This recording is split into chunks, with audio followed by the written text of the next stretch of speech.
Gadis itu terlalu fokus pada ponselnya. Dia tidak menyadari bahwa orang asing sudah masuk ke rumahnya. Pria itu tertawa penuh kemenangan.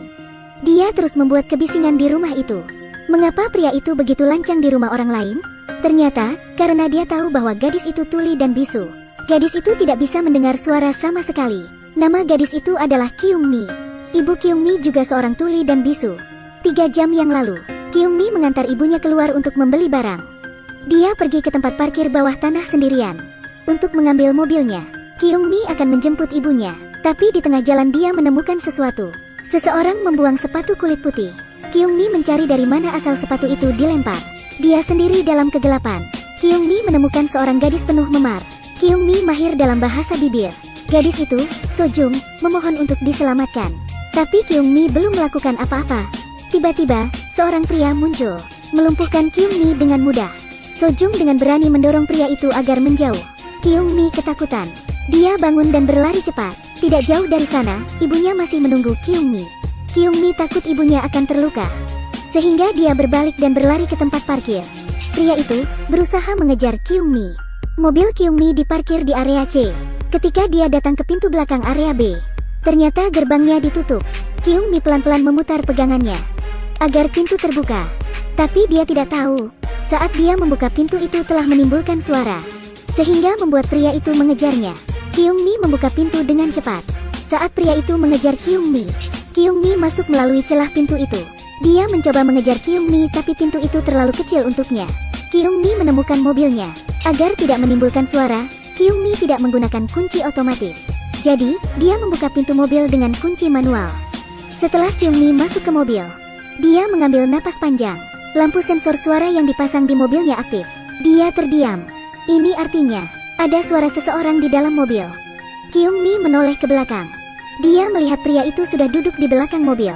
Pria itu bahkan sempat bersenandung penuh kemenangan. Pria ini bernama Do-sik.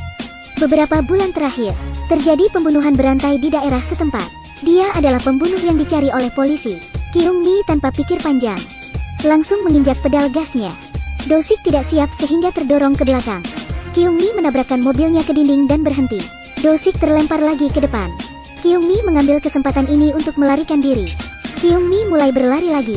Dia pandai berlari sejak masih kecil. Sulit bagi orang biasa untuk mengejarnya.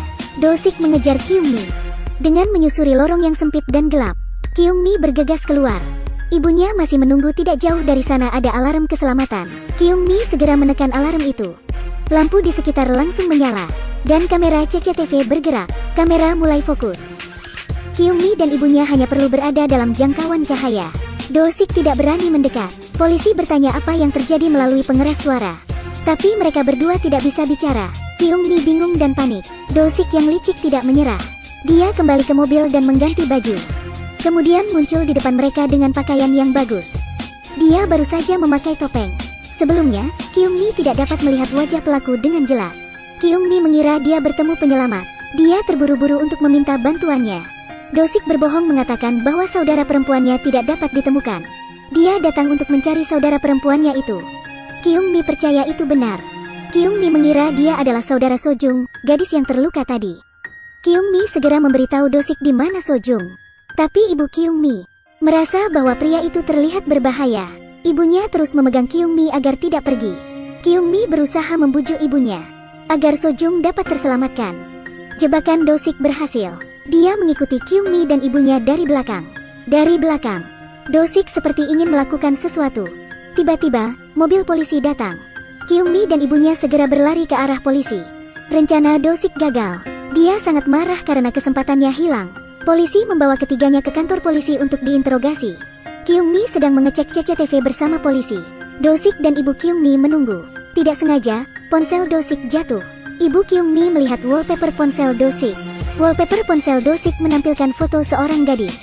Do-sik segera meraih ponselnya. Dia terlihat gugup. Ibu memiliki firasat yang tidak enak. Dia mengingatkan Kyungmi melalui bahasa isyarat. Di ponselnya ada foto seorang gadis. Tapi Kyungmi menghibur ibunya untuk tidak berpikir jelek. Polisi sedang berbicara di luar kantor. Do-sik melihat Kyungmi dan ibunya sedang berbisik. Sadar akan terkuaknya identitas Do-sik, Do-sik mendekat ibu Kyungmi dengan senyuman licik, seperti ingin membunuh mereka. Tiba-tiba seorang pria masuk ke kantor polisi. Dia adalah Jong-tak. Adiknya telah hilang. Dia datang ke sini untuk mencari petunjuk. Petugas menunjukkan hasil interogasi Kyungmi kepada Jongta. Setelah dia melihatnya, dia mengonfirmasi bahwa sepatu putih itu benar milik adiknya. Dia adalah Sojung. Lalu, datang seorang pemabuk membuat masalah di kantor polisi. Polisi membawanya keluar. Jongta bertanya pada Kyungmi tentang keberadaan adiknya. Identitas Dosik akan segera terungkap. Dia mengeluarkan pisaunya diam-diam dan berjalan menuju Jongta. Untungnya, Jongta memiliki respons yang cepat. Dengan mudah menghindari serangan Dosik. Keduanya lalu berkelahi. Meskipun Dosik menyerang dengan brutal, tapi baru beberapa detik saja, Dosik sudah jatuh. Kyungmi dan ibunya berlari keluar dengan cemas. Dia meminta bantuan polisi lain. Dua petugas polisi bergegas masuk. Jongta terus memukuli Dosik. Dosik pandai menyamar. Dia berpura-pura bodoh. Dia mengatakan bahwa Jongta ingin membunuhnya. Kedua polisi itu tertipu. Salah satu polisi menyetrum Jongta dengan pistol setrum. Mereka benar-benar polisi yang tidak bisa membedakan baik dan jahat. Kyungmi mencoba menjelaskan kepada polisi. Tapi bukan hanya polisi yang tidak mendengarkan. Polisi juga berpikir bahwa Kyungmi tidak normal. Kyungmi dan ibunya hanya bisa melihat pelaku dilepaskan. Saat Dosik pergi, kedua polisi itu terus membungkuk dan meminta maaf padanya. Setelah Jongta bangun, menjelaskan semua yang terjadi, kedua petugas polisi itu tiba-tiba menyadari orang yang baru saja mereka lepaskan adalah seorang pembunuh. Saat ini sudah pukul 10 malam. Jongta meninggalkan Kyungmi. Kemudian polisi mengantar Kyungmi dan ibunya pulang. Mereka memiliki ketakutan setelah kembali ke rumah. Kejadian itu membuat mereka merasa tidak nyaman, karena mereka adalah seorang bisu tuli. Mereka memasang banyak lampu sensor suara. Asalkan ada suara di rumah, lampu akan menyala untuk memberitahu keduanya. Tidak butuh waktu lama bagi keduanya untuk pulang. Sensor lampu itu tiba-tiba menyala tanpa henti. Ada ketukan di pintu di luar. Kyungmi membuka pintu dengan waspada. Dia melihat penampilan orang di luar. Ternyata itu pemilik bengkel tempat ibu Kyungmi bekerja. Saat itu, bengkel menerima pesanan, sehingga pekerja diharuskan untuk lembur. Ibu tidak bisa menolak. Dia harus ikut dengan bosnya. Kyungmi mengantar ibunya pergi dan menutup pintu. Dia tidak tahu bahwa Dosik telah menyelinap masuk ke rumah Kyungmi. Lampu sensor di koridor menyala tanpa henti. Kyungmi sibuk merapikan pakaian, sehingga dia tidak memperhatikan lampu itu. Kyungmi juga masih memikirkan Sojung. Karena kekhawatirannya itu, dia mengeluarkan ponselnya, siap mengirim pesan teks ke Jongta agar merasa tenang. Saat itu, Dosik berada di belakang Kyungmi. Dia mengeluarkan kapaknya, bersiap untuk menikam Kyungmi. Kyungmi merasa ada yang aneh. Lalu, dia menengok ke belakang. Dia melihat bahaya di depan mata. Dia menghindari kapak dengan cara yang mendebarkan. Kapak tersangkut di meja. Kyungmi dengan cepat bangun, lalu berlari ke kamar tidur. Dia mengunci pintu dan menahannya juga dengan meja. Dosik secara brutal terus memukul pintu. Kyungmi segera mengambil ponselnya dengan panik, mengirim pesan bantuan kepada Jongta. Jongta masih mencari Sojung tidak jauh dari rumah Kyungmi. Dia melihat pesan teks dan bergegas ke rumah Kyungmi. Pintunya sangat rapuh. Dosik dengan cepat membelah pintu itu dengan kapak. Melihat bahwa Dosik akan masuk, dia bersiap melompat keluar jendela. Di bawah adalah tempat pembuangan sampah. Dosik sempat berhasil menahan baju Kyungmi, tapi Kyungmi berusaha untuk bebas. Setelah jatuh, Kyungmi segera berlari. Dosik mengejarnya. Jalanan gelap. Jongta melihat Kyungmi dikejar. Dia langsung ikut mengejar Dosik. Mereka bertiga berlari saling mengejar. Setelah mengejar lebih dari 10 menit, Kyungmi menemui jalan buntu. Dia tidak punya tempat untuk pergi. Dia mengambil kursi, siap menghadapi Dosik. Jongta juga telah menyusul. Pria itu tahu bahwa Kyungmi bukan lawannya. Dosik terkepung oleh Kyungmi dan Jongta untuk mengancam Jongta agar membiarkannya pergi. Jongta luluh. Untuk menyelamatkan Sojung, adiknya, dia mengalah terhadap penjahat. Dosik memintanya untuk menunggu di rumah Kyungmi. Menunggu Dosik datang untuk memberitahu lokasi keberadaan Sojung. Jongta tidak berani menunda dan meninggalkan Kyungmi. Jongta melarikan diri tanpa membantu Kyungmi. Ketika Jongta sampai di rumah Kyungmi, Dosik justru tidak mengirim lokasi keberadaan Sojung. Dosik menertawakan Jongta melalui teleponnya. Jongta sadar bahwa dia ditipu. Dia sangat marah. Kyungmi telah terperangkap oleh Dosik. Dosik akan menyiksanya perlahan. Kyungmi berusaha menyelamatkan diri. Dia mengambil segenggam pasir dari samping dan melemparkannya ke Dosik. Dosik kesakitan dan jatuh ke samping. Kyungmi berusaha untuk bangun. Dia mulai berlari lagi. Berkat olahraga, Kyungmo memiliki ketahanan fisik yang baik. Saat melewati mobil, seorang gadis turun dari mobil. Gadis itu adalah Sojung. Melihat Dosik akan segera tiba, Kyungmi membawa Sojung dan bersembunyi di gang. Sojung terlihat ketakutan. Napasnya terengah-engah. Dosik mencari mereka dengan mengikuti suara. Kyungmi tahu ini sulit bagi mereka untuk melarikan diri bersama. Dia menyerahkan ponsel ke Sojung, memintanya untuk menghubungi Jongta untuk menyelamatkan Sojung. Kyungmi mengambil inisiatif untuk mengekspos dirinya sendiri. Dia berlari untuk menghadapi Dosik. Dosik benar-benar tertarik. Dia berusaha mengejar Kyungmi. Sementara itu, Sojung memanggil kakaknya. Jongta dengan cepat membawa polisi ke sana. Jongta tahu bahwa Kyungmi berusaha menolong adiknya. Karena tadi Jongta melarikan diri saat Kyungmi terdesak. Jongta merasa bersalah. Untuk menebus kesalahannya, dia terus mencari Kyungmi. Sementara itu, Kyungmi masih berlari menyelamatkan diri. Untuk menarik perhatian, Kyungmi lari hingga ke pusat kota. Dia langsung menuju ke tempat ramai. Orang-orang lalu lalang. Seharusnya, tempat ini aman. Tapi di luar dugaan, Dosik justru makin berani. Dia tidak takut jika harus banyak dilihat orang. Kyungmi mengeluarkan pisau agar Dosik tidak mendekatinya. Dosik yang licik mulai berakting lagi. Dia mengatakan kepada orang banyak bahwa Kyungmi adalah saudara perempuannya. Benar-benar gila. Di tubuh Dosik terdapat bercak darah. Dan Kyungmi memiliki pisau di tangannya. Orang di sana dengan cepat percaya omongan Dosik benar. Mereka saling berbicara. Tapi, tidak ada yang berani untuk membantu.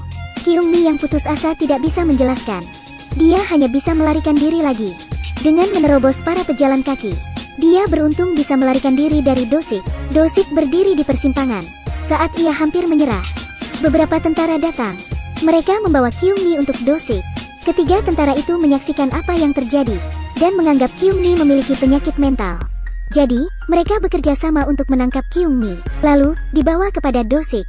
Ketiga tentara itu mengajak berbicara Dosik. Atasannya tahu tentang apa yang mereka lakukan, lalu mengharapkan imbalan dari Dosik. Tapi, salah satu tentara itu menentangnya. Dia mengatakan bahwa mereka melakukan hal-hal baik karena keadilan. Ini bukan untuk mendapat imbalan. Sementara itu, mereka mengabaikan Kyungmi yang memohon. Mereka bahkan menyerahkan pisau Kyungmi. Sebelum pergi, mereka menghibur Kyungmi. Mereka mengatakan untuk kembali dengan Dosik dan hidup dengan baik. Para tentara itu pergi. Kyungmi sangat marah dengan kesalahpahaman ini. Saat ini, Kyungmi dibawa ke gang kecil. Ketika Dosik hendak membunuhnya, Jongta tiba tepat waktu. Dia langsung memukul Dosik tanpa ampun. Dosik dengan cepat dikalahkan.